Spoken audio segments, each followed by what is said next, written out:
1921 മലബാറിലെ ഒരു ഇരുണ്ട രാത്രി ഒരു ചരക്ക് വണ്ടിയുടെ ഉള്ളിൽ 100 മാപ്പിള തടവുകാർ കെട്ടിയിട്ട് കൊണ്ടുപോകപ്പെട്ടു. കന്നുകാലികളെ പോലെ അടച്ചു കെട്ടി ശ്വാസം മുട്ടുന്ന ചൂടിലും ഇരുട്ടിലും അവരുമായി ആ വാഹനം മുൻപോട്ട് പോയിക്കൊണ്ടേയിരുന്നു. വാതിലുകൾ അടച്ചിരുന്നതിനാൽ ഒരു തുള്ളി വെള്ളമോ ശ്വാസമോ വലിക്കാനുള്ള വായുവോ കിട്ടിയില്ല. പിറ്റേന്ന് രാവിലെ വണ്ടി തുറന്നപ്പോൾ 67 പേർ ശ്വാസം മുട്ടി മരിച്ചു കിടക്കുന്നു. ഈ വാഗൺ ട്രാജഡി എന്നറിയപ്പെടുന്ന ഭീകര സംഭവം മാപ്പിള ലഹളയുടെ ഇരുണ്ട വശങ്ങളിലൊന്ന് മാത്രമാണ്. എന്തുകൊണ്ടാണ് ഇതുപോലുള്ള ദുരന്തങ്ങൾ ഉണ്ടായത്? ആരാണ് ഇതിന് പിന്നിലെ യഥാർത്ഥ കുറ്റവാളികൾ? ഈ ലഹളയുടെ മായാത്ത മുറിപ്പാടുകൾ ഇന്നും നമ്മുടെ മണ്ണിൽ ജീവിക്കുന്നു. ഈ വീഡിയോയിൽ ചർച്ച ചെയ്യാൻ പോകുന്ന പല കാര്യങ്ങളും പലർക്കും അംഗീകരിക്കാൻ പറ്റാത്ത കാര്യങ്ങൾ തന്നെയാണ്. ചരിത്രത്തിൻ്റെ പഴയ പുസ്തകങ്ങളിൽ കാലം വായിക്കാത്ത ഒരു ചിത്രം പോലെ ഇന്നും പലരെയും ഇരുത്തി ചിന്തിപ്പിക്കുന്ന ഒരു കാര്യത്തെക്കുറിച്ചാണ് നമ്മൾ ഇന്ന് ചർച്ച ചെയ്യാൻ പോകുന്നത്. ഏകദേശം 100 വർഷം മുൻപ്, കൃത്യമായി പറഞ്ഞാൽ 1921 കേരളത്തിൻ്റെ മണ്ണിൽ മലബാറിൻ്റെ നടുവിലായി ഒരു തീ ആളിക്കത്തി. ആ തീ ചരിത്ര പുസ്തകങ്ങളിൽ മാപ്പിള ലഹള, മലബാർ കലാപം, ഖിലാഫത്ത് ലഹള എന്നൊക്കെ അറിയപ്പെട്ടു. ഒരു കൂട്ടം ആളുകളുടെ ഉള്ളിലുണ്ടായിരുന്ന ദേഷ്യവും അവർ കാണിച്ച ധൈര്യവും അവർക്ക് നഷ്ടപ്പെട്ട സ്വപ്നങ്ങളും പിന്നെ കണ്ണീരും ചോരയും കലർന്ന ഒരു സമയമായിരുന്നു അത്. ചിലർക്ക് ഇത് ബ്രിട്ടീഷ് ഭരണത്തിനെതിരെ വലിയ ധൈര്യത്തോടെ പോരാടിയ ഒരു ജനവിഭാഗത്തിൻ്റെ വലിയൊരു യുദ്ധമായാണ് തോന്നുന്നത്. മറ്റു ചിലർക്ക് ഇത് ഒരു സ്ഥലത്ത് നടന്ന പേടിപ്പെടുത്തുന്ന വർഗീയ ആക്രമണങ്ങളുടെ ഓർമ്മയായിരിക്കാം. എന്നാൽ ശരിക്കും എന്താണ് അവിടെ സംഭവിച്ചത്? കുറെ മതപരിവർത്തനം നടത്തിയിട്ടുണ്ട്, കുറെ കൊന്നു, ആണുങ്ങളൊക്കെ കൊല്ലുക, പെണ്ണുങ്ങളൊക്കെ ഒരു മതം പരിവർത്തനം നടത്തുക, പ്രസവിക്കാനൊക്കെ കുറ്റിക്കാട്ട് പോയി പ്രസവിച്ചിട്ടുണ്ട്. 100 വർഷം കഴിഞ്ഞിട്ടും ഈ ചോദ്യം നമ്മുടെ മനസ്സിൽ ഒരു വിഷമം പോലെ ബാക്കിയായിരിക്കുന്നു. ചരിത്രത്തെ അതിൻ്റെ എല്ലാ വശങ്ങളോടുകൂടി, അതിൻ്റെ നല്ലതും ചീത്തയുമായ കാര്യങ്ങളോടും കൂടി നമ്മൾ നോക്കുമ്പോൾ മാത്രമേ അതിൻ്റെ ശരിയായ രൂപം, അതിൻ്റെ ഉള്ളിലെ സത്യം നമുക്ക് മനസ്സിലാക്കാൻ സാധിക്കൂ. നിങ്ങളിന്ന് കേൾക്കാൻ പോകുന്നത് കേരളം കണ്ടതിൽ വെച്ച് ഏറ്റവും വലിയ വർഗീയ ലഹളയുടെ, അനേകം ആളുകളുടെ ജീവൻ വെടിഞ്ഞതിൻ്റെ, സമ്പാദ്യവും കുടുംബവും നശിച്ചതിൻ്റെ, രാജ്യത്തെ നടത്തിയതിൻ്റെ ഇരുണ്ട വശങ്ങളുടെ കാലം പറഞ്ഞു തുടങ്ങി.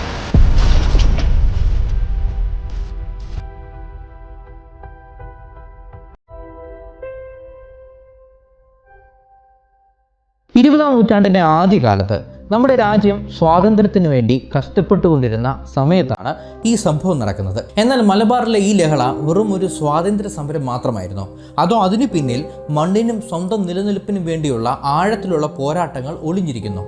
സാധാരണക്കാരായ ആളുകൾ, പ്രത്യേകിച്ച് മാപ്പിള മുസ്ലിങ്ങൾ, എന്തിനാണ് തങ്ങളുടെ ജീവൻ പോലും നോക്കാതെ ഈ യുദ്ധത്തിലേക്ക് ഇറങ്ങിത്തിരിച്ചത്? ആരായിരുന്നു ഈ വലിയ സമരത്തിന് നേതൃത്വം നൽകിയത്? എങ്ങനെയാണ് ഈ പോരാട്ടത്തിന് ഒരു മതപരമായ നിറം വന്നത്? മനുഷ്യരെ ഞെട്ടിച്ച വാഗൺ ട്രാജഡി പോലുള്ള ക്രൂരമായ കാര്യങ്ങൾ എങ്ങനെ സംഭവിച്ചു?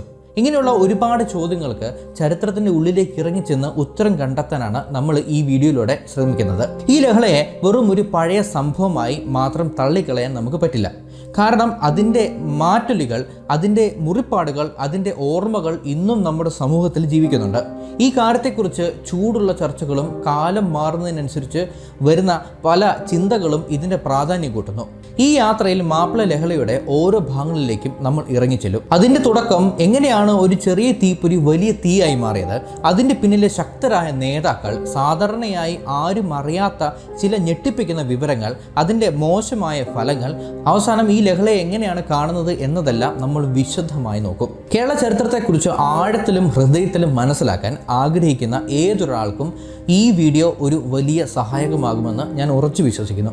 നമുക്ക് ഒരുമിച്ച് കാലത്തിൻ്റെ ചുമരുകളിലൂടെ ഈ ചരിത്രയാത്ര തുടങ്ങാം. പേടിപ്പെടുത്തുന്നതും അത്ഭുതപ്പെടുത്തുന്നതും ചിന്തിപ്പിക്കുന്നതുമായ ഒരുപാട് കാര്യങ്ങൾ നമ്മളെ കാത്തിരിക്കുന്നുണ്ട്. ഒരു കഥ പോലെ തന്നെ ഞാൻ പറയാം. മലബാറിൻ്റെ മണ്ണിൽ നടന്ന ഈ സംഭവത്തിൻ്റെ പശ്ചാത്തലം, മാപ്പിള ലഹള ഒരു ഇടിമിന്നൽ പോലെ പെട്ടെന്ന് തുടങ്ങിയതല്ല. മലബാറിൻ്റെ മണ്ണിൽ കുറെ വർഷങ്ങളായി കെട്ടിക്കിടന്ന ഒരുപാട് കാര്യങ്ങളുടെ, അതായത് ഇഷ്ടക്കേടിൻ്റെയും ചൂഷണത്തിൻ്റെയും ദേഷ്യത്തിൻ്റെയും ഒരു വലിയ പൊട്ടിത്തെറിയായിരുന്നു ഇത്. 1921 ഈ ലഹള അതിൻ്റെ ഏറ്റവും വലിയ അവസ്ഥയിലെത്തിയെങ്കിലും അതിനും എത്രയോ വർഷങ്ങൾക്ക് മുൻപേ തന്നെ മലബാറിൽ ചെറുതും വലുതുമായ മാപ്പിള കലാപങ്ങൾ നടന്നിട്ടുണ്ട്. ഈ കാര്യങ്ങൾ ശരിക്കും മനസ്സിലാക്കാതെ നമുക്ക് 1921 ലഹളയുടെ ശരിയായ ചിത്രം, അതിൻ്റെ പേടിപ്പെടുത്തുന്ന അവസ്ഥ, അതിൻ്റെ കാരണങ്ങൾ ഇതൊന്നും പൂർണ്ണമായി മനസ്സിലാക്കാൻ പറ്റില്ല. അങ്ങനെ നമ്മുടെ മലബാറിലെ സമൂഹത്തിൻ്റെയും പണത്തിൻ്റെയും അവസ്ഥ അന്ന് ജന്മിമാരെ ആശ്രയിച്ചായിരുന്നു. മലബാറിലെ ഭൂമി മുഴുവൻ നമ്പൂതിരി നായർ സമുദായത്തിൽപ്പെട്ട കുറച്ച് ജന്മിമാരുടെ കൈവശമായിരുന്നു. എന്നാൽ ലക്ഷക്കണക്കിന് വരുന്ന സാധാരണക്കാരായ കർഷകർ, പ്രത്യേകിച്ചും മാപ്പിള മുസ്ലിങ്ങൾ ഈ ജന്മിമാരുടെ പാട്ടക്കാരായിരുന്നു. തങ്ങളുടെ അധ്വാനം കൊണ്ട് അവർ പാട്ടത്തിന് കൃഷി ചെയ്ത് കഷ്ടിച്ച് ജീവിച്ചു പോന്നു. എന്നാൽ ഈ രീതി വലിയ ചൂഷണങ്ങളാൽ നിറഞ്ഞതായിരുന്നു. വിളവ് എത്രയായാലും കാലാവസ്ഥ മോശമായാലും ഇല്ലെങ്കിലും കുടിയാന്മാരിൽ നിന്ന് വലിയ വാടക പണം നിർബന്ധമായി പിരിച്ചെടുത്തിരുന്നു. ഇത് പലപ്പോഴും ആ പാവം കർഷകരെ വലിയ കടത്തിലേക്ക് തള്ളിവിട്ടു. ജന്മിമാർക്ക് എപ്പോൾ വേണമെങ്കിലും കുടിയാന്മാരെ ഭൂമിയിൽ നിന്ന് ഒരു കാരണവുമില്ലാതെ ഇറക്കിവിടാനുള്ള അധികാരമുണ്ടായിരുന്നു. പുതുക്കപ്പണം, കാണം പോലുള്ള ആവശ്യമില്ലാത്ത പല നികുതികളും ചുമത്തിയിരുന്നത് ഈ ഇറക്കിവിടലിന് ഒരു കാരണമായിരുന്നു. ഒരു കുടിയാൻ വർഷങ്ങളായി തങ്ങളുടെ ജീവിതം മുഴുവൻ കൃഷി ചെയ്തുകൊണ്ടിരുന്ന ഭൂമിയിൽ നിന്ന് ഒരു മുന്നറിയിപ്പുമില്ലാതെ അവരെ പുറത്താക്കുന്നത് വളരെ സാധാരണമായിരുന്നു. പുതിയ കുടിയാന്മാരെ കൊണ്ടുവന്ന് കൂടുതൽ വാടകപ്പണം വാങ്ങാനുള്ള ജന്മിമാരുടെ അത്യാഗ്രഹം ഇതിന് പിന്നിലുണ്ടായിരുന്നു. പലപ്പോഴും യാതൊരു കാരണവുമില്ലാതെ ഭൂമിക്ക് കൊടുക്കേണ്ട നികുതി കൂട്ടുന്നത് കർഷകർക്ക് താങ്ങാനാവാത്ത വലിയ ഭാരമായി മാറി. നികുതി കൊടുക്കാൻ പറ്റാത്തവർക്ക് തങ്ങളുടെ ഭൂമി, തങ്ങളുടെ അന്നം നഷ്ടപ്പെട്ടു. പണപരമായ ചൂഷണം കൂടാതെ ജന്മിമാരുടെ ഭാഗത്തു നിന്ന് സമൂഹത്തിൽ ഒരു തരം വേർതിരിവും ഉണ്ടായിരുന്നു. കുടിയാന്മാർക്ക് പലപ്പോഴും ജന്മിമാരുടെ മുന്നിൽ തലകുനിക്കേണ്ടിയും അടിമകളെപ്പോലെ ജീവിക്കേണ്ടിയും വന്നു. ഈ കൊടിയ ചൂഷണങ്ങൾ മാപ്പിളമാരിൽ വലിയ ദേഷ്യവും വിഷമവും ഉള്ളിൽ കൂട്ടി. ഇങ്ങനെയുള്ള ചൂഷണങ്ങൾക്കെതിരെ അവിടെവിടെയായി ചെറിയ വഴക്കുകൾ ഉണ്ടായിരുന്നെങ്കിലും അവയൊന്നും ഒരു വലിയ സമരമായി വളർന്നു വന്നില്ല. എങ്കിലും ഈ ഭരണപരമായ ചൂഷണം മാപ്പിള ലഹളയുടെ പ്രധാന കാരണങ്ങളിൽ ഒന്നായിരുന്നു എന്ന് നമുക്ക് ഉറപ്പായിട്ടും പറയാം. കർഷകരുടെ കണ്ണീരാണ് ആ ലഹളയ്ക്ക് ശക്തിയായത്. അതുപോലെ ബ്രിട്ടീഷ് ഈസ്റ്റ് ഇന്ത്യ കമ്പനി വന്നതോടെ മലബാറിലെ സാമൂഹിക സാമ്പത്തിക അവസ്ഥ കൂടുതൽ മോശമായി. വലിയ അടിമത്തവും ചൂഷണവും ബ്രിട്ടീഷ് ഭരണത്തിന് കീഴിൽ കൂടിക്കൂടി വന്നു. ബ്രിട്ടീഷ് ഭരണം ജന്മിമാർക്ക് കൂടുതൽ നിയമപരമായ പിന്തുണ നൽകി. ബ്രിട്ടീഷുകാർ കൊണ്ടുവന്ന പുതിയ ഭൂമി നിയമങ്ങൾ ജന്മിമാരുടെ അധികാരം വളരെയധികം കൂട്ടുകയും പണ്ട് മുതൽ കുടിയാന്മാർക്കുണ്ടായിരുന്ന അവകാശങ്ങൾ പൂർണ്ണമായി ഇല്ലാതാക്കുകയും ചെയ്തു. ഭൂമി തർക്കങ്ങളിൽ കോടതികൾ പലപ്പോഴും ജന്മിമാർക്ക് അനുകൂലമായി തീരുമാനമെടുക്കുകയും ഇത് ബ്രിട്ടീഷ് ഭരണത്തോടുള്ള മാപ്പിളമാരുടെ ദേഷ്യം കൂട്ടുകയും ചെയ്തു. സാധാരണക്കാരായ മാപ്പിള കർഷകർക്ക് നീതി കിട്ടുന്നില്ല എന്നും അവർക്ക് ഉറപ്പായി. ബ്രിട്ടീഷ് സർക്കാരിന്റെ ശരിയല്ലാത്ത നികുതി നയങ്ങളും ആളുകളെ കഷ്ടത്തിലാക്കിയിരുന്നു. ഉപ്പ് നികുതി, കൃഷി നികുതി തുടങ്ങിയവ സാധാരണക്കാരുടെ ജീവിതം കൂടുതൽ ബുദ്ധിമുട്ടിലാക്കി. ബ്രിട്ടീഷ് പോലീസ്, സൈന്യം, ഉദ്യോഗസ്ഥർ എന്നിവരുടെ ഭാഗത്തു നിന്നുണ്ടായ അടിച്ചമർത്തലുകളും ക്രൂരമായ പെരുമാറ്റങ്ങളും ജനങ്ങളിൽ ബ്രിട്ടീഷ് ഭരണത്തോടുള്ള ദേഷ്യം വളർത്തി. ബ്രിട്ടീഷ് ഭരണം ഒരു വിദേശ ശക്തിയായി കഷ്ടപ്പാടുകൾക്കും കാരണമായി മാപ്പിളമാർ കണ്ടു. സ്വാതന്ത്ര്യമെന്ന വാക്കിന് അവർ ബ്രിട്ടീഷുകാരിൽ നിന്നുള്ള മോചനമെന്ന അർത്ഥം കൂടി കൊണ്ടുവന്നു. മാപ്പിളമാർക്കിടയിൽ മതരക്തസാക്ഷിത്വത്തിന്, അതായത് അറബിയിൽ ഷഹീദ് എന്ന് പറയും, വലിയ പ്രാധാന്യം നൽകുന്ന ഒരു വിശ്വാസം കൂടിയായിരുന്നു അത്. മതത്തിനു വേണ്ടി പോരാടി മരിക്കുന്നത് സ്വർഗം ഉറപ്പാക്കുന്ന നല്ല കാര്യമായി അവർ കണ്ടു. ഇത് ബ്രിട്ടീഷ് ഭരണത്തോടും ജന്മിമാരുടെ ചൂഷണത്തോടും പോരാട്ടങ്ങൾക്ക് ഒരു മതപരമായ കാരണം നൽകി. അവിടങ്ങളിലെ പള്ളികളും അവിടുത്തെ ഉസ്താദുമാരും മതപണ്ഡിതന്മാരും അഥവാ മുസ്ലിയാന്മാർ മാപ്പിളമാരുടെ സമൂഹത്തിലും മതപരമായ ജീവിതത്തിലും വലിയ സ്വാധീനം ചെലുത്തിയിരുന്നു. അവർ പലപ്പോഴും ജന്മിമാരുടെയും ബ്രിട്ടീഷുകാരുടെയും അടിച്ചമർത്തലുകൾക്കെതിരെ ശക്തമായി സംസാരിക്കുകയും ആളുകളെ ഒരുമിച്ച് കൂട്ടുകയും ചെയ്തു. ചില മതപണ്ഡിതന്മാർ തങ്ങളുടെ മതവിശ്വാസത്തെയും ആചാരങ്ങളെയും സംരക്ഷിക്കാൻ പോരാടുന്നത് ഒരു കടമയാണെന്ന് പറഞ്ഞു. ഇത് സാധാരണക്കാരായ മാപ്പിളമാരെ പോരാട്ടത്തിലേക്ക് ഇറങ്ങാൻ പ്രേരിപ്പിച്ചു. എന്നാൽ ഈ മതപരമായ ആവേശം പിന്നീട് ചിലയിടങ്ങളിൽ മതപരമായ ദേഷ്യത്തിലേക്ക് മാറിയെന്നും ചിലർ പറയുന്നുണ്ട്. ഒന്നാം ലോകമഹായുദ്ധം കഴിഞ്ഞപ്പോൾ തുർക്കിയിലെ ഓട്ടോമൻ രാജാവും മുസ്ലിം ലോകത്തിൻ്റെ നേതാവുമായിരുന്ന സുൽത്താൻ്റെ അധികാരം ബ്രിട്ടീഷുകാർ എടുത്തുമാറ്റി. ഇത് ലോകമെമ്പാടുമുള്ള മുസ്ലിങ്ങൾക്കിടയിൽ വലിയ ദേഷ്യമുണ്ടാക്കി. ഇന്ത്യയിൽ ഇത് ഖിലാഫത്ത് പ്രസ്ഥാനമായി വളർന്നു. MK ഗാന്ധിയുടെ നേതൃത്വത്തിലുള്ള നിയമലംഘന പ്രസ്ഥാനവുമായി ഖിലാഫത്ത് പ്രസ്ഥാനം കൈകോർത്ത് ഹിന്ദുക്കളെയും മുസ്ലിങ്ങളെയും ഒരുമിപ്പിക്കാൻ സഹായിക്കുമെന്ന് ഗാന്ധി വിശ്വസിച്ചു. ഖിലാഫത്ത് പ്രസ്ഥാനത്തിന് മലബാറിൽ വലിയ പിന്തുണ കിട്ടി. MK ഗാന്ധി, ഷൗക്കത്ത് അലി, മൗലാന മുഹമ്മദ് അലി തുടങ്ങിയ ദേശീയ നേതാക്കൾ മലബാർ സന്ദർശിച്ച് ഖിലാഫത്ത് നിയമലംഘന പ്രസ്ഥാനങ്ങൾക്ക് പിന്തുണ ചോദിച്ചു. മലബാറിലെ മാപ്പിളമാർക്ക് ഇത് ബ്രിട്ടീഷ് ഭരണത്തിനെതിരെ പോരാടാൻ ഒരു പുതിയ ശക്തി നൽകി. തങ്ങളുടെ മതപരമായ വിശ്വാസങ്ങളെ രക്ഷിക്കാനും ബ്രിട്ടീഷ് ഭരണത്തിനെതിരെ പോരാടാനുമുള്ള അവസരമായി അവർ ഇതിനെ കണ്ടു. ഖിലാഫത്ത് പ്രസ്ഥാനം സാധാരണക്കാരായ മാപ്പിളമാർക്കിടയിൽ രാഷ്ട്രീയ കാര്യങ്ങളെക്കുറിച്ച് അറിയാനും അവരെ ഒരുമിച്ച് നിർത്താനും വലിയ പങ്ക് വഹിച്ചു. ഗ്രാമങ്ങളിൽ ഖിലാഫത്ത് കമ്മിറ്റികളുണ്ടായി. എന്നാൽ ഖിലാഫത്ത് പ്രസ്ഥാനത്തിൻ്റെ മതപരമായ തീവ്രത ചില ഹിന്ദുക്കളിൽ പേടിയുണ്ടാക്കിയെന്നും ചില വിവാദങ്ങളുണ്ട്. ഈ പറഞ്ഞ പ്രധാന കാര്യങ്ങളെല്ലാം ചേർന്നിട്ടാണ് 1921 മാപ്പിള ലഹളയുടെ തുടക്കമുണ്ടാക്കിയത്.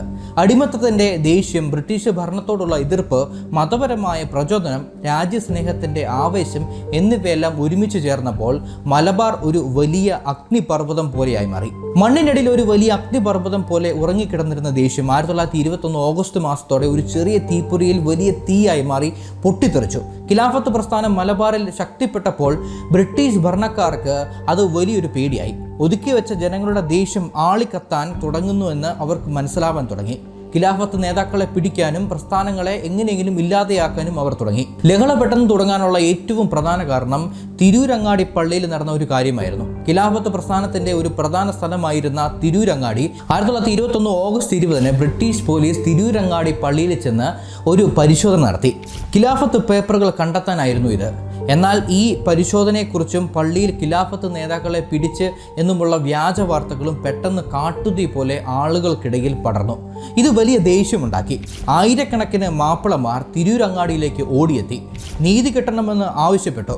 അവർ പോലീസിനെ തടയുകയും തങ്ങളുടെ നേതാക്കളെ ഉടൻ വിട്ടയക്കണമെന്ന് ഉറച്ച ശബ്ദത്തിൽ ആവശ്യപ്പെടുകയും ചെയ്തു.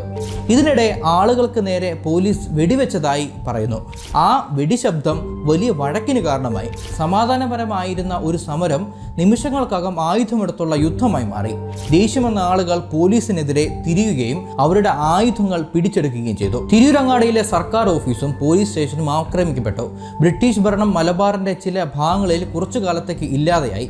വഴക്കിന്റെയും ധൈര്യത്തിന്റെയും ഒരു പുതിയ ഭാഗം അവിടെ തുടങ്ങുകയായിരുന്നു. തുടക്കത്തിൽ ഈ ലഹള ബ്രിട്ടീഷ് ഭരണക്കാർക്കും ജന്മിമാർക്കും എതിരായ ഒരു കർഷകരുടെ യുദ്ധമായിരുന്നു. ലഹളക്കാർ ബ്രിട്ടീഷ് പോലീസുകാരുടെയും സൈനികരുടെയും ക്യാമ്പുകൾ ആക്രമിച്ചു.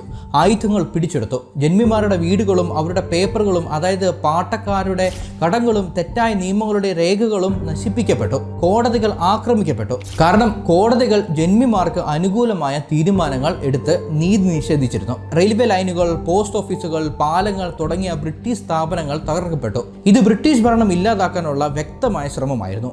എന്നാൽ ചിലയിടങ്ങളിൽ ലഹള പിന്നീട് ഒരു പേടിപ്പെടുത്തുന്ന മതപരമായ യുദ്ധമായി മാറിയെന്ന് പറയുന്നുണ്ട്. ലഹളക്കാർ ജന്മിമാരായിരുന്ന ഹിന്ദുക്കളെയും ബ്രിട്ടീഷുകാരുമായി ചേർന്നവരെയും ലക്ഷ്യമിട്ടു. ചില സ്ഥലങ്ങളിൽ നിർബന്ധിച്ച് മതം മാറ്റിയ കാര്യങ്ങളും നടന്നുവെന്ന് പറയുന്നുണ്ട്. എന്നാൽ ഇതിനെക്കുറിച്ചുള്ള പല ചിന്തകളും ഇന്നും വലിയൊരു വഴക്കിന്റെ വിഷയമാണ്. ഒരു കൂട്ടം ചരിത്രകാരന്മാർ ഇതിനെ ഒറ്റപ്പെട്ട സംഭവമായി കാണുമ്പോൾ മറ്റൊരു കൂട്ടം ഇതിനെ മതപരമായ യുദ്ധത്തിന്റെ പ്രധാന തെളിവായി പറയുന്നു. ലഹളയുടെ ശക്തി കൂടുകയും ബ്രിട്ടീഷ് സൈന്യം ക്രൂരമായി അതിനെ അടിച്ചമർത്താൻ തുടങ്ങിയപ്പോൾ ഒരു മതപരമായ വേർതിരിവ് കൂടുതൽ വലുതായി. ലഹളയുടെ ഈ മാറ്റം മലബാറിലെ സാമൂഹിക ഘടനയിൽ ജനങ്ങളുടെ മനസ്സിൽ മായാത്ത വലിയ പ്രശ്നങ്ങളുണ്ടാക്കി. മാപ്പിള ലഹളയ്ക്ക് ഒരുപാട് പ്രാദേശിക നേതാക്കളുണ്ടായിരുന്നു. ഇവരാണ് സാധാരണക്കാരെ ജനങ്ങളെ ഒരുമിപ്പിക്കുകയും ബ്രിട്ടീഷ് ഭരണത്തിനെതിരെ പോരാടാൻ തങ്ങളുടെ ജീവൻ പോലും നോക്കാതെ മുന്നിട്ടിറങ്ങുകയും ചെയ്തത്. തിരൂരങ്ങാടി കേന്ദ്രീകരിച്ച് പ്രവർത്തിച്ച പ്രധാന നേതാക്കളിൽ ഒരാളായിരുന്നു അലി മുസ്ലിയാർ. ഒരു മതപണ്ഡിതനായതുകൊണ്ട് തന്നെ അദ്ദേഹത്തിൻ്റെ മാപ്പിളമാർക്കിടയിൽ വലിയ സ്വാധീനമുണ്ടായിരുന്നു. ഖിലാഫത്ത് പ്രസ്ഥാനത്തിൽ വളരെ അധികം പങ്കെടുത്ത ഒരാളായിരുന്നു അദ്ദേഹം. തിരൂരങ്ങാടി പള്ളിയിലെ സംഭവത്തിന് ശേഷം ലഹളയുടെ ആദ്യ സമയങ്ങളിൽ അലി മുസ്ലിയാർക്ക് വലിയ പങ്കുണ്ടായിരുന്നു. അദ്ദേഹം ആളുകളെ ഒരുമിപ്പിക്കുകയും ബ്രിട്ടീഷ് ഭരണത്തിനെതിരായ കാര്യങ്ങൾക്ക് മുന്നിൽ നിന്ന് നേതൃത്വം നൽകുകയും ചെയ്തു. അദ്ദേഹത്തിൻ്റെ നേതൃത്വത്തിൽ ഖിലാഫത്ത് കമ്മിറ്റികൾ ഉണ്ടായി. ഒരു വലിയ ഭരണം തുടങ്ങുകയും ചെയ്തു. എന്നാൽ ബ്രിട്ടീഷ് സൈന്യം അദ്ദേഹത്തെ അതിക്രൂരമായി പിടിക്കുകയും ഒരു വിചാരണയുമില്ലാതെ വെടിവെച്ചു കൊല്ലുകയും ചെയ്തു. അദ്ദേഹത്തിൻ്റെ മരണം ലഹളക്കാർക്കിടയിൽ വലിയ ദേഷ്യമുണ്ടാക്കി. പോരാട്ടത്തിന് കൂടുതൽ ശക്തി നൽകി. ലഹളയിലെ ഏറ്റവും പ്രധാനപ്പെട്ടതും ബ്രിട്ടീഷുകാർക്ക് ഏറ്റവും വലിയ തലവേദനയുണ്ടാക്കിയതുമായ നേതാവായിരുന്നു വാര്യംകുന്നത്ത് കുഞ്ഞഹമ്മദ് ഹാജി. വാര്യംകുന്നത്ത് കുഞ്ഞഹമ്മദ് ഹാജി ഒരു സ്വതന്ത്ര മലബാർ രാജ്യം ഉണ്ടാക്കാൻ ശ്രമിച്ചു. ഇത് വെറും ഒരു സ്വപ്നമായിരുന്നില്ല. സ്വന്തമായി നിയമങ്ങൾ ഉണ്ടാക്കുകയും നികുതി പിരിക്കുകയും വഴക്കുകൾ തീർക്കാൻ സ്വന്തമായി കോടതികൾ ഉണ്ടാക്കുകയും സ്വന്തമായി പാസ്പോർട്ടുകൾ പോലും കൊടുക്കുകയും ചെയ്തിരുന്നു. ഇത് ബ്രിട്ടീഷ് ഭരണത്തിനുള്ള ഒരു നേരിട്ടുള്ളതും ധീരവുമായ വെല്ലുവിളിയായിരുന്നു. സ്വാതന്ത്ര്യത്തിലേക്കുള്ള ഒരു കൂട്ടം ആളുകളുടെ ആദ്യ ചുവടുവെപ്പ് തന്നെയായിരുന്നു ഇത്. അദ്ദേഹത്തിന്റെ ഭരണത്തിന് കീഴിൽ ക്രമസമാധാനം നിലനിർത്താൻ അദ്ദേഹം ആത്മാർത്ഥമായി ശ്രമിച്ചു. വാര്യംകുന്നത്ത് മുഹമ്മദ് ഹാജി ഒരു നല്ല യുദ്ധതന്ത്രജ്ഞനായിരുന്നു. ഒളിപ്പോര് രീതികൾ ഉപയോഗിച്ച് ബ്രിട്ടീഷ് സൈന്യത്തിന് വലിയ ബുദ്ധിമുട്ടുകൾ ഉണ്ടാക്കി. കാടുകളും മലകളും അദ്ദേഹത്തിന്റെ ശക്തി കേന്ദ്രങ്ങളായിരുന്നു. ബ്രിട്ടീഷ് സൈന്യത്തിന് അദ്ദേഹത്തിനെ പിടിക്കാൻ മാസങ്ങളെടുത്തു. പലപ്പോഴും അവർക്ക് കഴിഞ്ഞില്ല. അദ്ദേഹം ബ്രിട്ടീഷ് വിരുദ്ധനും ജന്മിമാരുടെ ചൂഷണത്തിന് എതിരുമായിരുന്നു. എല്ലാ മതക്കാരെയും ഒരുമിച്ച് ബ്രിട്ടീഷുകാർക്കെതിരെ പോരാടാനാണ് അദ്ദേഹം ആത്മാർത്ഥമായി ശ്രമിച്ചത്. എന്നാൽ ലഹളയുടെ അവസാന സമയങ്ങളിൽ മതപരമായ വഴക്കുകൾ ഉണ്ടായപ്പോൾ അദ്ദേഹം അവരെ തടയാൻ ശ്രമിച്ചതായും ഇതിനെ ശക്തമായി എതിർത്തതായും റിപ്പോർട്ടുകളുണ്ട്.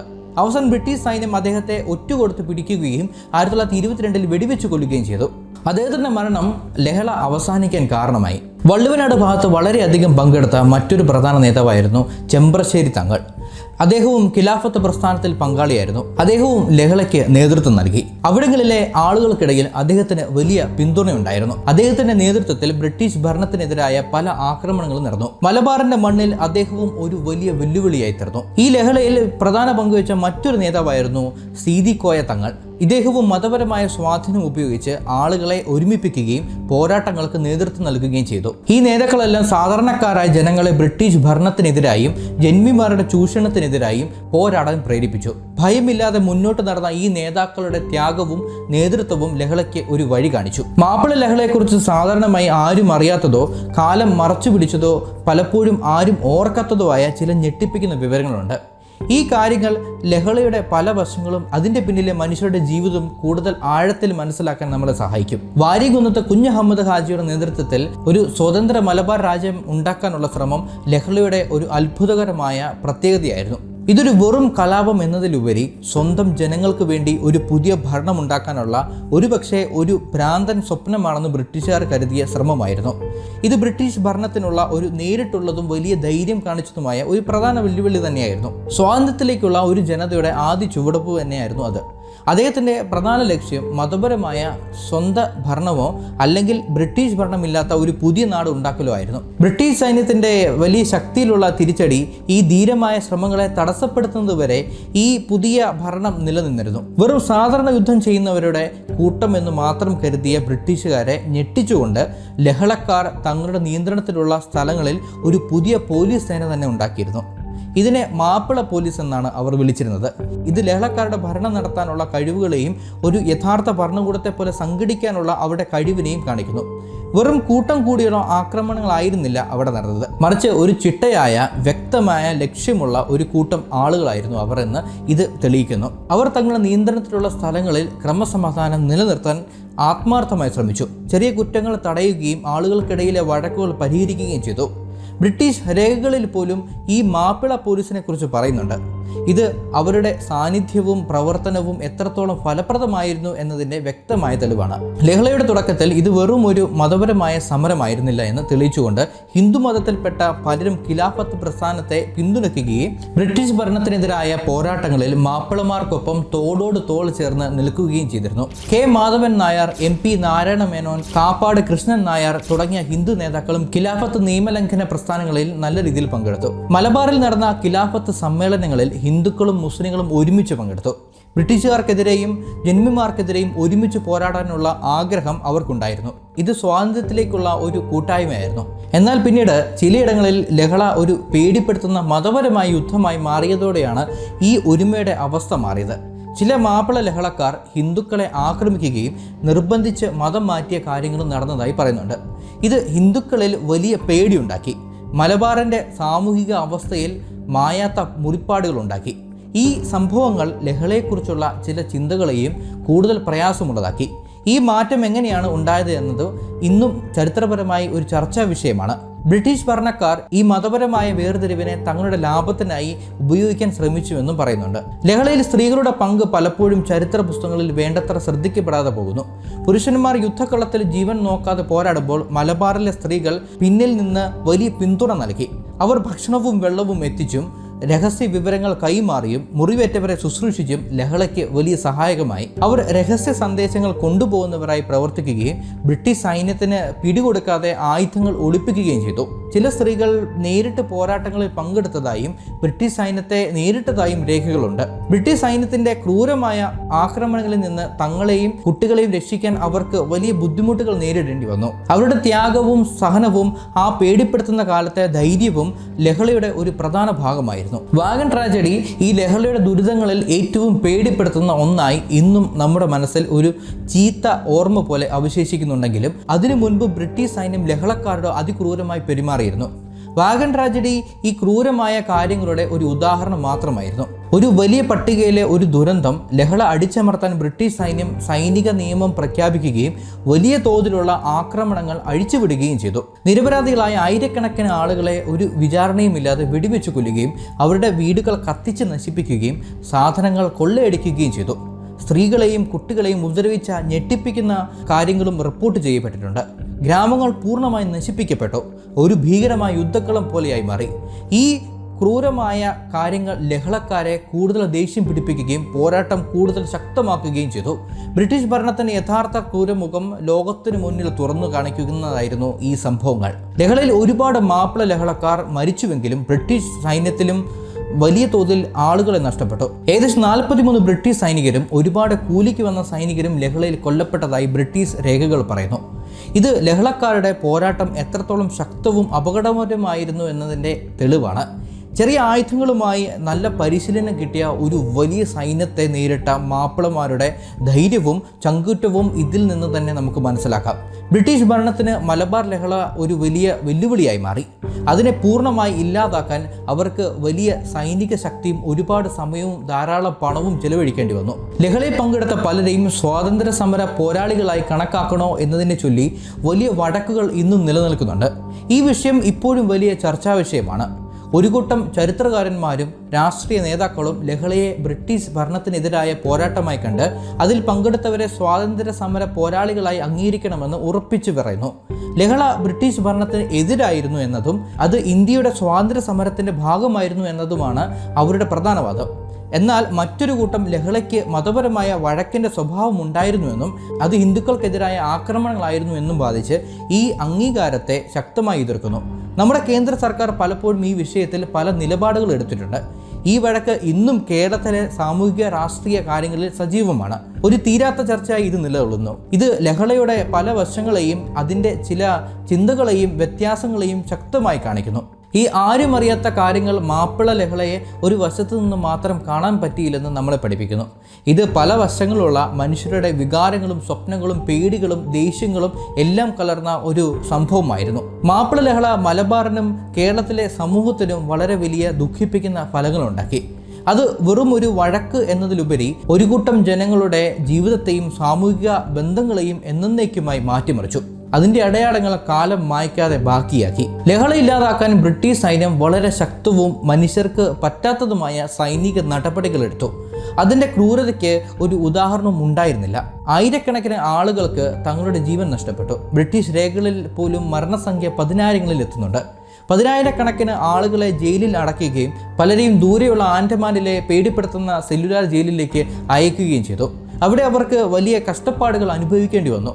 ലഹളക്കാരുടെ വീടുകളും സാധനങ്ങളും ദയയില്ലാതെ നശിപ്പിക്കപ്പെട്ടു. ഗ്രാമങ്ങൾ പൂർണ്ണമായി കത്തിച്ച് ചാമ്പലാക്കി. ബാക്കിയായത് ചാരവും അവശിഷ്ടങ്ങളും മാത്രം. മാപ്പിളമാരുടെ സാമ്പത്തികമായ അവസ്ഥ പൂർണ്ണമായും തകർന്നു. അവർ വലിയ ദാരിദ്ര്യത്തിലേക്ക് വീണു. പല സ്ഥലങ്ങളിലും സൈനിക ഭരണം പ്രഖ്യാപിച്ചു. ഇത് സൈന്യത്തിന് ഒരുപാട് അധികാരം നൽകുകയും ഒരു വിചാരണയുമില്ലാതെ ആളുകളെ കൊല്ലാനും ശിക്ഷിക്കാനും അനുവദിക്കുകയും ചെയ്തു. ഇത് ജനങ്ങളിൽ വലിയ പേടിയുണ്ടാക്കി. ഒരു സാധാരണ ജീവിതം പോലും പറ്റാതെയായി. ലഹളയുടെ ദുരിതങ്ങളിൽ ഏറ്റവും വേദനാജനകവും മനുഷ്യ മനസാക്ഷിയെ ഞെട്ടിക്കുന്നതുമായ ഒന്നായിരുന്നു വാഗൺ ട്രാജഡി. ഇത് ബ്രിട്ടീഷുകാരുടെ ക്രൂരതയും മനുഷ്യർക്ക് പറ്റാത്ത പെരുമാറ്റത്തിൻ്റെയും ഒരു ജീവിക്കുന്ന തെളിവായി ഇന്നും നിലനിൽക്കുന്നു. 1921 നവംബർ 19 തിരൂരിൽ നിന്ന് കോയമ്പത്തൂരിലേക്ക് ഒരു ചരക്കു വണ്ടിയിൽ കന്നുകാലികളെ കൊണ്ടുപോകുന്നത് പോലെ അടച്ചുകെട്ടി കൊണ്ടുപോയ 100 മാപ്പിള തടവുകാരിൽ 67 പേർ ശ്വാസം മുട്ടി മരിച്ചു. വണ്ടിയുടെ വാതിലുകൾ അടച്ചുവിട്ടിരുന്നത് കൊണ്ട് തന്നെ അവർക്ക് ശ്വാസം പോലും കിട്ടിയില്ല. ട്രെയിൻ യാത്രയിലുടനീളം തടവുകാർക്ക് ഒരു തുള്ളി വെള്ളമോ ഒരു ഭക്ഷണമോ നൽകിയില്ല. ഈ സംഭവം ഇന്ത്യയിൽ വലിയ വഴക്കുകൾക്കും ബ്രിട്ടീഷ് ഭരണത്തിനെതിരായ ദേഷ്യം കൂട്ടാനും കാരണമായി. ബ്രിട്ടീഷ് ഭരണാധികാരികളുടെ മനുഷ്യർക്ക് പറ്റാത്ത കാര്യങ്ങൾ ഇത് ലോകത്തിനു മുന്നിൽ കാണിച്ചു കൊടുത്തു. വാഗൺ ട്രാജഡിയിൽ നിന്ന് രക്ഷപ്പെട്ടവരിൽ പലരും പിന്നീട് അസുഖങ്ങൾ വന്നു മരിച്ചു. ലഹള മലബാറിലെ ഹിന്ദു മുസ്ലിം ബന്ധങ്ങളിൽ മായാത്ത വലിയ പ്രശ്നങ്ങൾ ഉണ്ടാക്കി. ഇത് കുറെ വർഷങ്ങളോളം നീണ്ടുനിന്ന സാമൂഹികമായ വേർപിരിയലിന് കാരണമായി. ലഹളയുടെ അവസാന സമയങ്ങളിലെ മതപരമായ ആക്രമണങ്ങൾ ഹിന്ദുക്കൾക്കിടയിൽ മാപ്പിളമാരോടുള്ള വിശ്വാസം ഇല്ലാതാക്കി. ഇത് ഹിന്ദു മുസ്ലിം ജനവിഭാഗങ്ങൾക്കിടയിൽ വലിയ അകൽച്ചയ്ക്ക് കാരണമായി. ലഹളയ്ക്ക് ശേഷം രണ്ടു കൂട്ടർക്കിടയിലും പരസ്പരം സംശയവും പേടിയും നിലനിന്നു. ഇത് സാമൂഹികമായ ഇടപെടലുകളെയും അയൽക്കാരുമായുള്ള ബന്ധങ്ങളെയും സഹകരണത്തെയും മോശമായി ബാധിച്ചു. ഈ വേർപിരിയൽ മലബാറിന്റെ സാമൂഹിക അവസ്ഥയിൽ വലിയ മാറ്റങ്ങളുണ്ടാക്കി. ഒരു പുതിയ സാമൂഹിക രീതി തന്നെ ഉണ്ടാക്കി. ലഹള ഇന്ത്യയുടെ സ്വാതന്ത്ര്യ സമരത്തിന് ഒരു പുതിയ പാഠമായിരുന്നു. മതപരമായ വേർതിരിവ് ഒഴിവാക്കേണ്ടതിന്റെ പ്രാധാന്യം ഇത് ഓർമ്മിപ്പിക്കുന്നു. രാജ്യത്തെ നേതാക്കൾക്ക് ഹിന്ദു മുസ്ലിം ഒരുമ നിലനിർത്തേണ്ടതിന്റെ ആവശ്യം ഇത് കൂടുതൽ വ്യക്തമായി മനസ്സിലാക്കി കൊടുത്തു. ഗാന്ധി അഹിംസയുടെ വഴിക്ക് കൂടുതൽ പ്രാധാന്യം നൽകാൻ ഇത് ഒരു കാരണമായി. ആയുധമെടുത്തുള്ള പോരാട്ടങ്ങൾ വലിയ ദുരന്തങ്ങളിലേക്ക് നയിച്ചേക്കാമെന്ന ഒരു കൈപ്പേറിയ അറിവുണ്ടാക്കി. ലഹള ബ്രിട്ടീഷുകാരുടെ ഭിന്നിപ്പിച്ച് ഭരിക്കുക എന്ന ബുദ്ധിമുട്ടിക്കുന്ന നയത്തിന് ഒരു ശക്തി നൽകി. അവർ ഈ മതപരമായ വേർതിരിവിനെ തങ്ങളുടെ ഭരണം ശക്തിപ്പെടുത്താൻ നല്ലപോലെ ഉപയോഗിച്ചു. ഈ ഫലങ്ങളെല്ലാം മലബാറിന്റെ ചരിത്രത്തിൽ അവിടുത്തെ ആളുകളുടെ മനസ്സിൽ മായാത്ത അടയാളങ്ങൾ ബാക്കിയാക്കി. മാപ്പിള ലഹളയെക്കുറിച്ച് പല ചരിത്രകാരന്മാർക്കും രാഷ്ട്രീയ പാർട്ടികൾക്കും പലതരം ചിന്തകളുണ്ട്.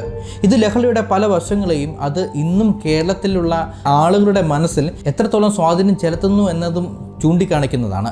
ഒരു കൂട്ടം ചരിത്രകാരന്മാരും രാജ്യസ്നേഹികളും മാപ്പിള ലഹളയെ ബ്രിട്ടീഷ് ഭരണത്തിനെതിരെയും ജന്മിമാരുടെ ചൂഷണത്തിനെതിരെയും ഉയർന്നു വന്ന ഒരു ഭീകരമായ കർഷക യുദ്ധമായും ഇന്ത്യയുടെ സ്വാതന്ത്ര്യ സമരത്തിൻ്റെ വളരെ പ്രധാനപ്പെട്ട ഭാഗമായും കാണിക്കുന്നു. ലഹളയുടെ പ്രധാന ലക്ഷ്യം ബ്രിട്ടീഷ് ഭരണം അവസാനിപ്പിക്കുക എന്നതായിരുന്നു എന്ന് അവർ പറയുന്നു. കർഷകരുടെ സാമ്പത്തികപരമായ ചൂഷണത്തിനെതിരായുള്ള ഒരു നീതിക്കുള്ള പോരാട്ടമായിരുന്നു ഇത്. വാരികുന്നത്ത് കുഞ്ഞഹമ്മദ് ഹാജിയെ പോലുള്ള നേതാക്കൾ ഒരു സ്വതന്ത്ര രാജ്യം ഉണ്ടാക്കാൻ ശ്രമിച്ചത് ഇതിനൊരു വലിയ തെളിവാണ്. മറ്റൊരു കൂട്ടം ആളുകൾ ലഹളയെ ഹിന്ദുക്കൾക്കെതിരായ ഒരു പേടിപ്പെടുത്തുന്ന മതപരമായ യുദ്ധമായി പറയുന്നു. ലഹളയുടെ അവസാന സമയങ്ങളിൽ നടന്ന ആക്രമണങ്ങളെയും നിർബന്ധിച്ച് മതം മാറ്റിയ കാര്യങ്ങളെയും അവർ ഇതിന് തെളിവായി കാണിക്കുന്നു. ഹിന്ദുക്കളെ ലക്ഷ്യം വെച്ചിട്ടുള്ള ആക്രമണങ്ങൾ കൂടുതലായിരുന്നു. അത് വലിയ പേടിയുണ്ടാക്കി. നിർബന്ധിച്ച് മതം മാറ്റിയ കാര്യങ്ങൾ നടന്നു. അമ്പലങ്ങൾ തകർക്കപ്പെട്ടു. ലഹളയുടെ ശരിയായ രീതി മതപരമായ ഭ്രാന്തായിരുന്നു എന്ന് അവർ പറയുന്നു. ഈ ചിന്തയിൽ ലഹളയിൽ പങ്കെടുത്തവരെ മതപരമായ ഭ്രാന്തന്മാരായും തീവ്രവാദികളായും നിരപരാധികളെ കൊന്ന കുറ്റവാളികളായും കണക്കാക്കപ്പെടുന്നു. അതുകൊണ്ട് തന്നെ അവർ ലഹളയിൽ പങ്കെടുത്തവരെ മതപരമായ തീവ്രവാദികളായും നിരപരാധികളെ കൊന്ന കുറ്റവാളികളായും കണക്കാക്കുന്നു. ലഹളയിൽ പങ്കെടുത്തവരെ സ്വാതന്ത്ര്യ സമര പോരാളികളായി കാണണോ അതോ മതഭ്രാന്തന്മാരായി കാണണോ എന്നതിനെ ചൊല്ലി വലിയ ചർച്ചകൾ ഇന്നും നമ്മുടെ സമൂഹത്തിൽ നടക്കുന്നുണ്ട്. ഈ ലഹളയെ ഏതെങ്കിലും ഒരു ഭാഗത്ത് മാത്രം ഒതുക്കി നിർത്താൻ പറ്റില്ല എന്നതാണ് സത്യം. അതിന് ബ്രിട്ടീഷ് ഭരണത്തിനെതിരായതും ജന്മിമാരുടെ ചൂഷണത്തിനെതിരായതുമായിട്ടുള്ള സാമൂഹിക സാമ്പത്തികപരമായ കാരണങ്ങളുണ്ടായിരുന്നു എന്നത് ശരി തന്നെയാണ്. എന്നാൽ ചിലയിടങ്ങളിൽ അതിന് മതപരമായി പേടിപ്പെടുത്തുന്ന കാര്യങ്ങളും വന്നു ചേർന്നു. ചരിത്രത്തെ അതിൻ്റെ എല്ലാ വശങ്ങളോടും കൂടി അതിൻ്റെ എല്ലാ ഭാഗങ്ങളും മനസ്സിലാക്കി പഠിക്കേണ്ടത് വളരെ പ്രധാനമാണ്. ഏതെങ്കിലും ഒരു കൂട്ടരെ മാത്രം സന്തോഷിപ്പിക്കാനായി ചരിത്രത്തെ വളച്ചൊടിക്കുന്നത് തെറ്റായ ധാരണകളിലേക്കും പുതിയ പ്രശ്നങ്ങളിലേക്കും നയിക്കും. ഈ പലതരം ചിന്തകൾ ലഹളയുടെ പല വശങ്ങളെയും അത് ഇന്നും കേരളത്തിലെ ആളുകളുടെ മനസ്സിൽ എത്രത്തോളം സ്വാധീനം ചെലുത്തുന്നു എന്നതിനെയും കാണിക്കുന്നു. ഈ കാര്യത്തെക്കുറിച്ച് കൂടുതൽ സത്യസന്ധമായ പഠനങ്ങളും തുറന്ന മനസ്സോടെയുള്ള ചർച്ചകളും ആവശ്യമാണ്. മലബാറിന്റെ മണ്ണിൽ ബ്രിട്ടീഷ് ഭരണത്തിനെതിരായും ജന്മിമാരുടെ ചൂഷണത്തിനെതിരായും ഉയർന്നു വന്ന ഒരു വലിയ ദേഷ്യത്തിൻ്റെ രീതിയായിരുന്നു ഇത്. അതേസമയം അതിൻ്റെ അവസാന സമയങ്ങളിൽ സംഭവിച്ച ദുരന്തങ്ങളും മതപരമായ വഴക്കുകളും ഈ ലഹളയെ ഒരു പ്രയാസമുള്ള ഉത്തരം കിട്ടാത്ത ചോദ്യങ്ങൾ നിറഞ്ഞ ഒരു ചരിത്ര സംഭവമാക്കി മാറ്റുന്നു. വീഡിയോയിൽ പറഞ്ഞിരിക്കുന്ന എല്ലാ കാര്യങ്ങളും റെഫറൻസുകൾ ഡിസ്ക്രിപ്ഷൻ ബോക്സിലുള്ള ലിങ്കിൽ കൊടുത്തിട്ടുണ്ട്. വെബ്സൈറ്റിൽ ചെന്നാൽ നിങ്ങൾക്കത് തുറന്നു നോക്കാവുന്നതാണ്. ഇതുപോലെയുള്ള ചരിത്രപരമായ അൺബയാസ്ഡ് വീഡിയോസിനായിട്ട് ചാനൽ സബ്സ്ക്രൈബ് ചെയ്യാൻ മറക്കരുത്. മറ്റൊരു വീഡിയോ കാണാം. Thank you for watching.